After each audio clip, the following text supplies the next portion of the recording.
All too easy then for the Super Kings. You think 186 is a good second innings score, but KKR, after conceding 235 like they had in the first, fell some way short. They had Jason Roy and Rinku Singh to thank for at least doing some damage control on the net run rate front, but CSK comfortable victors, a 49-run win that puts them, after match 33, on top of the IPL points table. This is Visit Saudi presents ESPN Cricket for T20 Timeout, joined for one last time this long Sunday by Tom Moody and Wasim Jaffer. Thank you, gentlemen. It was Tom who felt a score too high in the first half itself, as you said at halftime. So you did feel the game was decided back then. Yeah, it certainly was. You know, when you're scoring a total of 235, it's always the odds are against you. And what didn't help them right from the get-go was Jason Roy not being available to open. I thought that was a significant blow for them, because if you're ever going to chase down a total like that, you need an international player who is recognised for scoring quick-fire hundreds to fire for you. And Jason Roy is that player that's done it with an England shirt on before. He's also scored some quick-fire franchise hundreds before. He needed to do something, you know, out of the box tonight to get close, and then have the support of everyone else around him. Wasim, when you score as much as CSK did in piling up that season-high total in the first innings, you leave yourself with a lot of room to play with, even if on as batting-friendly a venue as Eden Gardens can be. Yeah, I mean, unless obviously, KKR had gone and won the power play, or probably had got 70 or 75 kind of a power play. They were way behind in the power play, losing 2 wickets too early. Almost in the second over, they lost 2 wickets. And then again, Jason Roy wasn't available, even though when he came out, he did contribute. But it wasn't enough. Even Rinku Singh did well, but it was too high a score, to chase down. Even though CSK is not known for their bowling so much, but still, they had some, Jadeja, Theekshana. They still have got a lot of, bowling in their department to hold them to almost 50 runs short. Tom, as much as all the damage had been done in the first half, you still had a job to do with the ball. And Akash Singh and Matisha Patirana, both late entrants in this particular setup, continue their impressive start, one at the top of the innings and the other largely through the end. Yeah, Akash Singh's been really impressive. He's, as you say, he's been a late call-up into the IPL, and he has been impressive. He's swung the ball early. There's a little bit of movement early for him, and there's only a very narrow window where the ball does swing. But it's interesting how Chennai seem to find these bowlers, but not only find them, and we've mentioned before, under the guidance of Dhoni, they seem to flourish and settle in their roles. Patirana bowled again well, and again we've got to recognise this kid's only 20 years old, you know, so he's delivering those key overs for MS Dhoni and for the Chennai Super Kings, at the death under pressure. So he's constantly learning. In a way, MS Dhoni's doing Sri Lankan cricket a bit of a favour by fast-tracking one of their emerging talents. And Deshpande, you can't ignore him as well. He's picked up another couple of wickets tonight, and he's just quietly going about his business and climbing that leaderboard when it comes to wicket takers for the tournament. Yep, and you can't imagine, Wasim, that aside from Deshpande, maybe none of these three names would have featured anywhere in the first choice bowling plans that CSK made when Dhoni and Fleming gathered at the start of the season. But they just keep getting the job done, and that's perhaps the reason why they are now top of the table. They are. I mean, Tushar Deshpande has improved quite a lot from the time that he's played for DC, and now, getting the continuous game time. He's improving. His variations have improved, and he's taken some important wickets. And Akash Singh has been a really good replacement for Mukesh Chaudhary, who was like for like, left arm seamer who did so well for them last year. And he's come in and, he's bowling well. Any left armer who bowls at a decent pace, can swing the ball into the right-hander is always going to pose threat, and he's proving that. And he's one of the guys who's played for India under 19. So, he's had a bit of first-class cricket behind him, so he knows what he's doing. And Pathirana, for pure, the kind of, slingy action, and it's difficult to hit him, even though he's so young.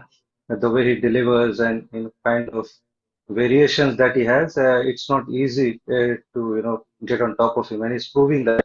So I think, even though we do say that Chennai has got, relatively, uh, not so great bowling lineup, but these guys are doing their job, and their spin, they always relied on spin, which is always, their strength. So no wonder, along with their batting, that, it's all coming in together, and no wonder they are top of the table now. Yes, let's focus at KKR now. Barring one period in the middle, which was a 65-run stand between Nitish Rana and Jason Roy, they weren't ever really dominating any phase of this chase. And in that too, it was 61 of 26 from Jason Roy, who was forced to bat a bit lower down because he had a bit of an injury while he was out on the field in the first innings. Tom, this explosive batting from Jason Roy gives KKR something to build on as they look to come out of this mess they are quickly finding themselves in. If he recovers, he's obviously got some sort of injury, so hopefully it's not going to be a long-term thing, and he'll be ready and available for the very next game, because he's clearly in some form.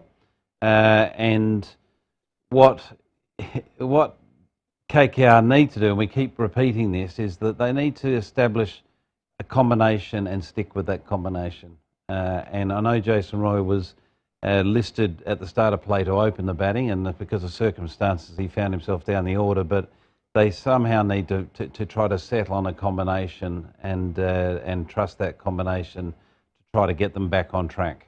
If it does, for the moment, become one of those injuries where it's possible to bat but not so much to field, there could be a case for KKR to adopt the RCB template where they are using Faf du Plessis only with the bat. Possibly, yeah. They could do that if it means that you've got an informed batter like Faf to have an impact at the top, and that's the beauty of that new rule. In that if he's capable of standing there and smashing fours and sixes, happy days. Wasim, clutching at straws a bit for new positives for KKR over the last few games, but if Jason Roy can be managed with the bat, it could at least be some respite at the top of the order. It will be because you need some informed batter to give them impetus to the innings, and then obviously the other guys need to contribute as well. What they haven't done is contributed collectively. It has been individual brilliance which have won them games, 2 games that they have won, but they need to perform collectively, and they have to do it pretty quickly. And Jason Roy is in form. I hope for from KKR's perspective, they would want him to play because he's done well. If they can manage him like Faf has done, I think that will be good for KKR. Tom, just before we wind this, at different points through today, as indeed through most of the recent games KKR have played, we've addressed various different holes that they need to plug. What could they do? What can they change? One consolidated answer, if I can ask of you, how do KKR fix the situation that they find themselves in? Well, they need their overseas players to stand up for a start. They really haven't got anything out of Russell. They really haven't got anything consistent out of Narayan.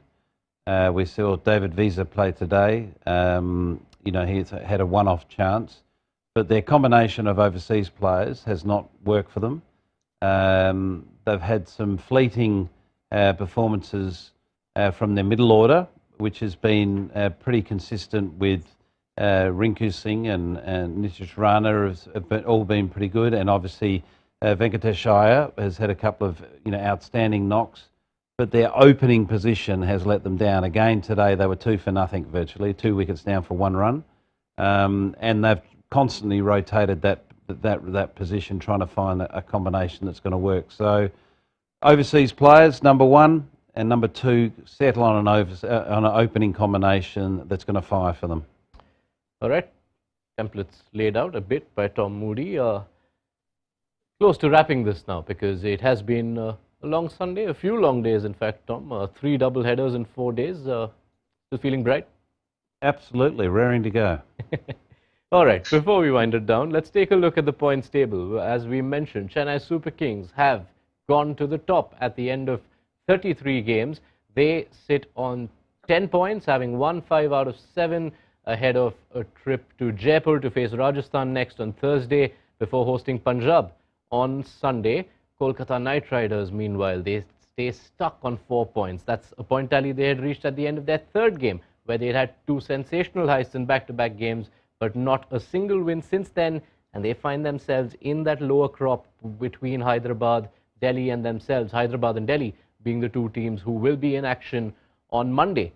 That's pretty much it. I'm going to thank Tom Moody and Wasim Jaffer.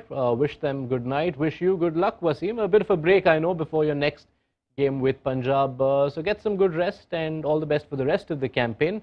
Tom, we shall see you soon in Certainly person. will. And everything from after the game, what does MS Dhoni have to say after what could potentially be his last visit to Eden Gardens? You can find it on the ESPN Cricinfo mobile app. All the post-match thoughts and analysis, comments from the players will be available. Download it from the Play Store or the App Store if you don't have it already. That does it from us this Sunday double header. Been quite a few together. Monday is Sunrisers versus Delhi Capitals. We'll be back on at 7 p.m. IST, building up to the game. So be sure to tune in to Visit Saudi presents ESPN Cricinfo T20 Timeout. That's all for now. Good night.